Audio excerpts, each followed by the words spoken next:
I am a 45 years old woman, my husband and I have a 15-aunt daughter Kate and a 9-year-old son Sam.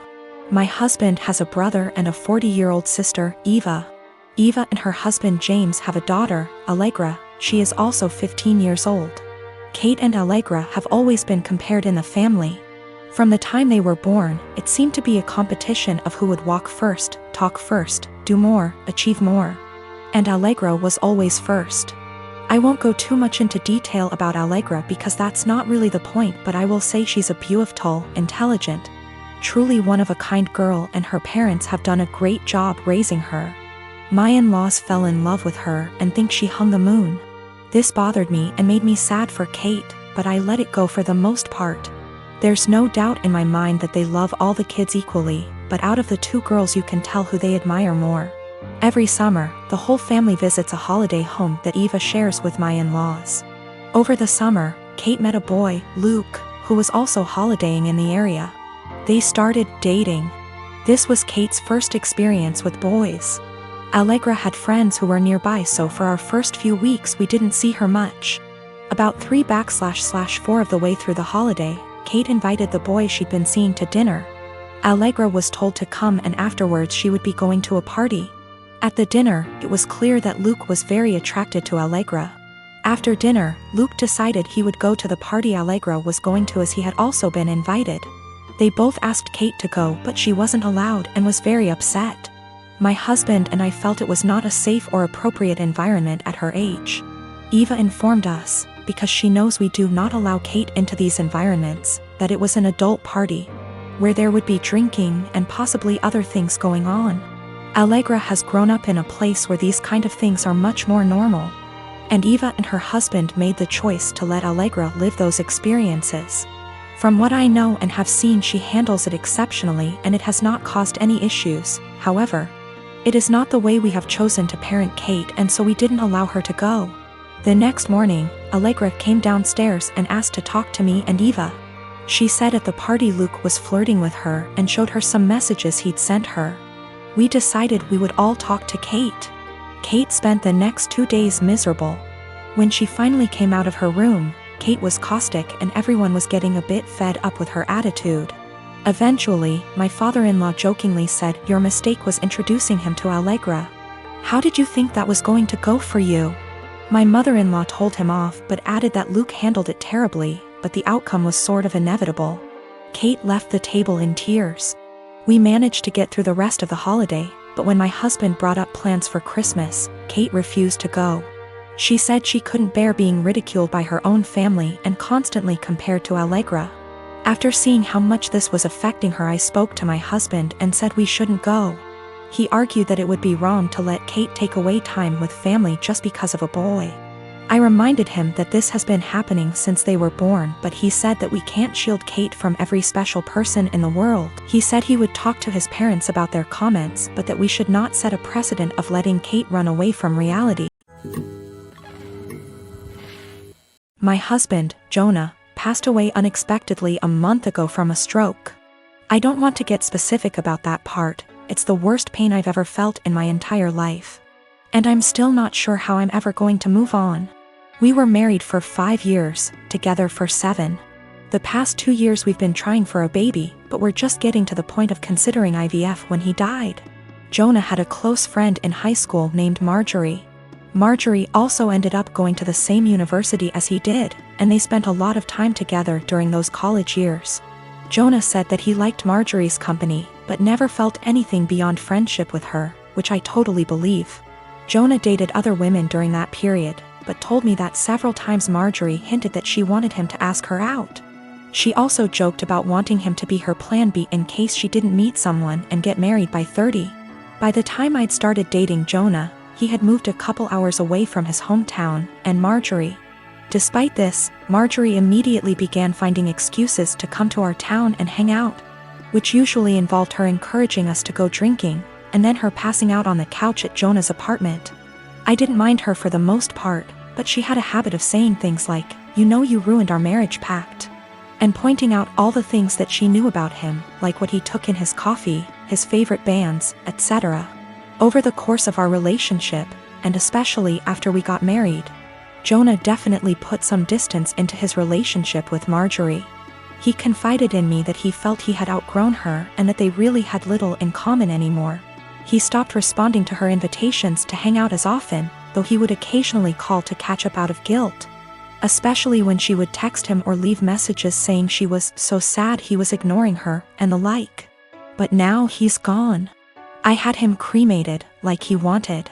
We haven't done the memorial service yet. It was too hard for me to even imagine the first couple of weeks. And I also wanted to give time for some out-of-state people to make travel plans. The memorial is this weekend. However, 2 weeks ago, I received an email from Marjorie sent to around 60 people, including Jonah's family, saying that she was holding a memorial service for Jonah in the town where they grew up, the day before his memorial here. I was completely blown away, seeing as she hadn't mentioned anything to me or even attempted to call.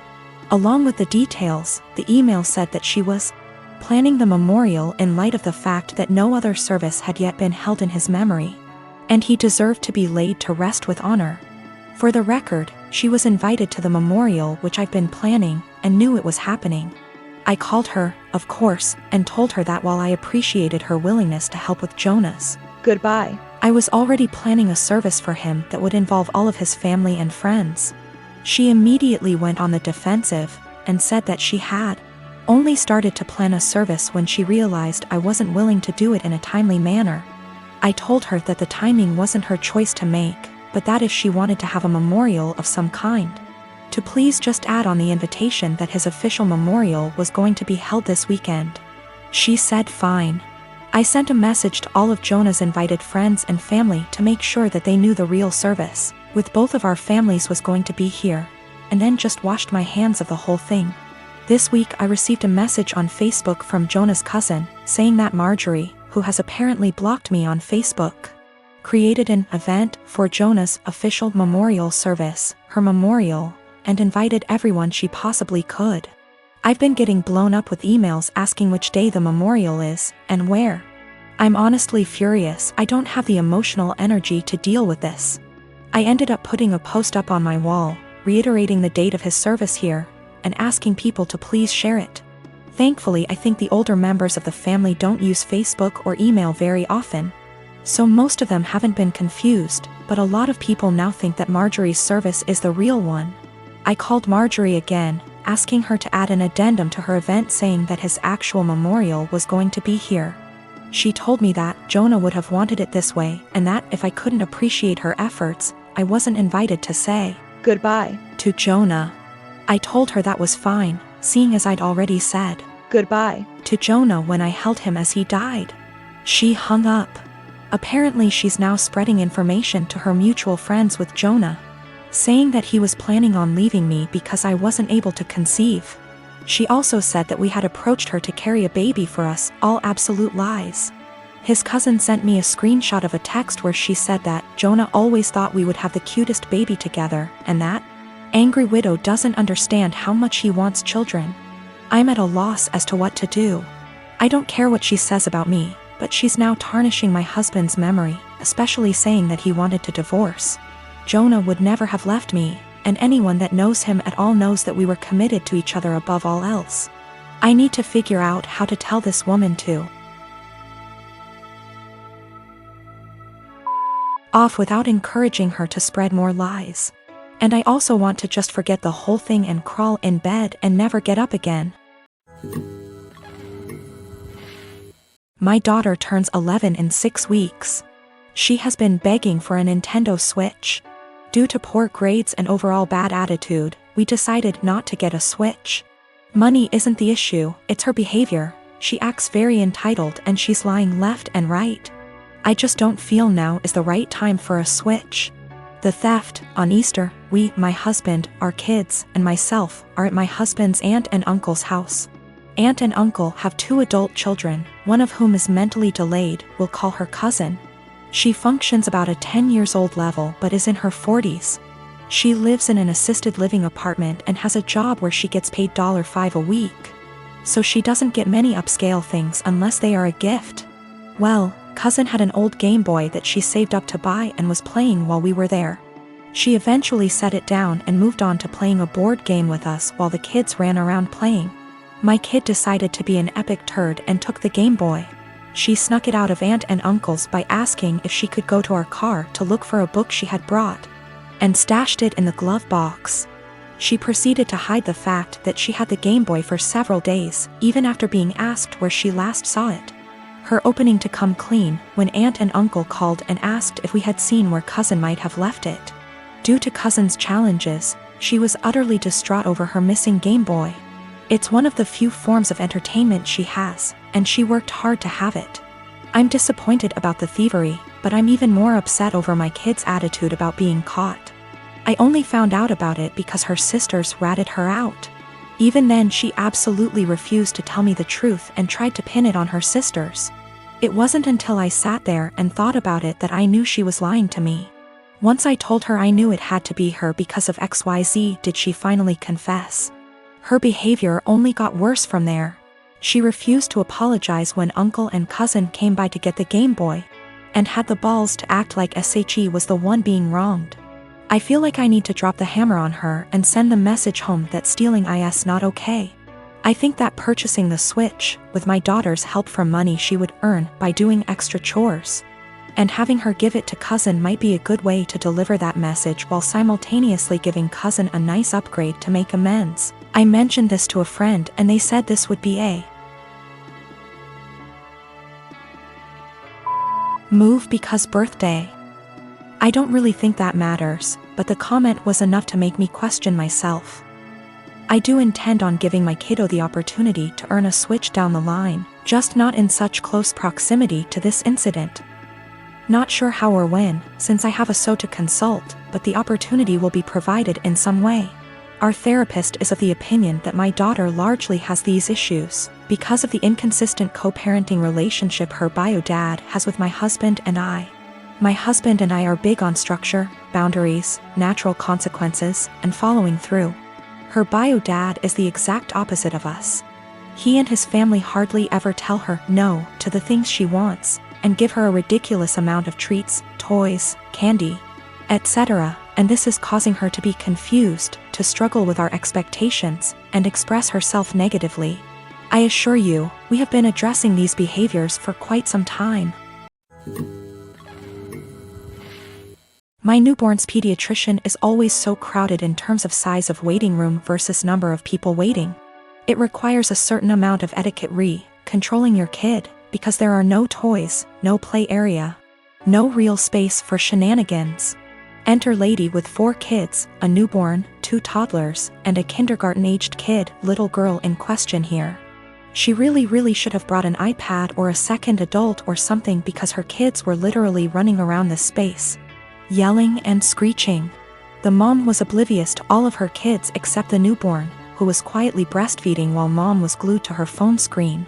Accordingly, other people were put in the awkward position of having to discipline her kids.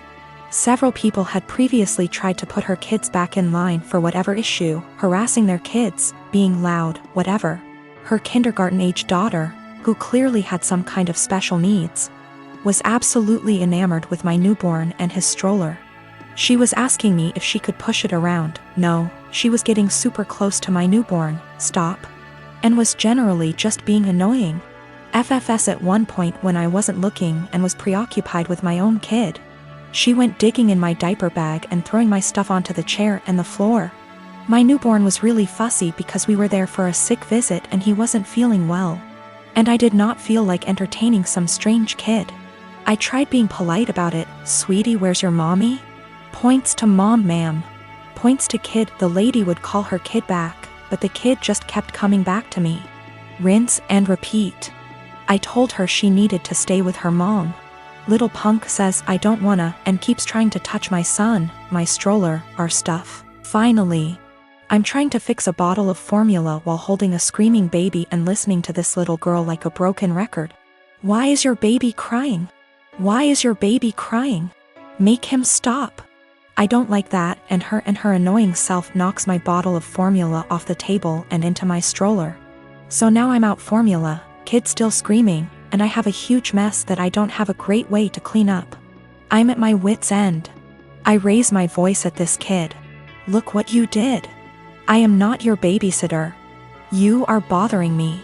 Get out of my face. People looked at me like I was the biggest on earth. A lady speaking Spanish actually did call me a. The little girl starts crying. I'm not apologizing. The mom confronts me. I tell her she should have been watching her kid, and that's the hill I'm prepared to die on.